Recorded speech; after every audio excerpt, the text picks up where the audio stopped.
adalah memang mencari langsanya. Hai, kembali lagi in my YouTube channel.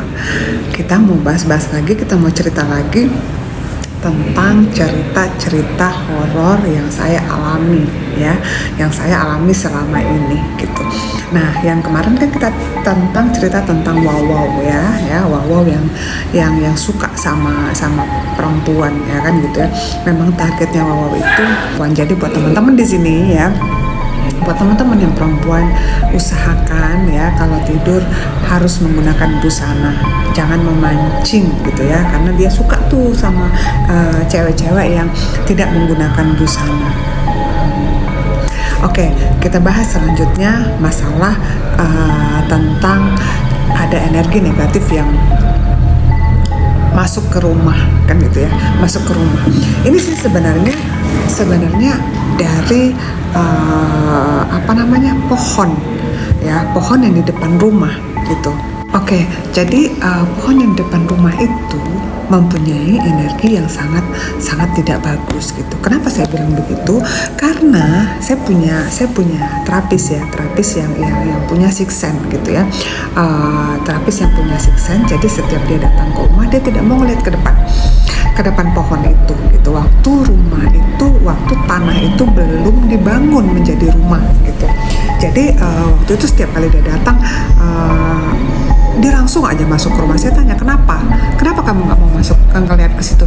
Enggak Bu, ada banyak di situ gitu ya. Salah satu ya, ada 2 ada 3 yang energinya sangat dark gitu, sangat gelap dan suka mengganggu, suka usil gitu. Ya udah, akhirnya dia langsung masuk ke rumah. Oke, sekarang gini ya, kita tuh tidak tahu gitu ya kan, kita ini moodnya kadang-kadang swing, kadang-kadang bagus, kadang-kadang low gitu. Di saat kita lagi mood tidak bagus, hal negatif itulah yang datang, dan itu terjadi sama saya guys. Oke, kita lanjut lagi cerita serem berikut ini.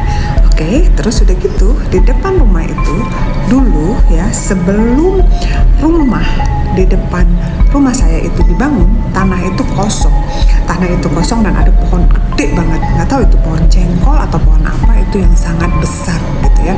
Pohon tersebut ya seperti menyimpan misteri, karena mungkin lama kosong dan akhirnya mungkin adalah penghuni yang di situ yang energinya sangat dark dan sangat kuat gitu. Nah, di saat ya energi kita, kondisi kita lagi tidak baik-baik aja, mungkin banyak kan yang selalu bilang kemasukan lah, kayak ketempelan lah, kayak apa. Nah, ini terjadi di saat ya saya lagi tidak baik-baik saja gitu. Di saat saya lagi sedih, saya lagi pokoknya lagi bad mood, masuklah dia ke dalam diri kita, dan itu iblis dan setan itu menguasai kita di saat kita lagi tidak baik-baik saja. Dan sepertinya bukan hanya saya aja yang diusilin gitu ya, anggota di rumah juga ada diusilin gitu, kayak ibu saya, orang-orang anggota saya di rumah. Jadi kayak banyak yang bilang ya kan, kalau lagi maghrib jangan buka pintu, kalau lagi maghrib tutup pintunya. Dan itu terjadi guys, di saat waktu maghrib gitu ya. Seketika orang di rumah saya melihat gitu, kayak ada bayangan yang lewat. Dan tiba-tiba gitu ya, tiba-tiba ada bayangan yang lewat, tiba-tiba ada sekelebat yang lewat gitu.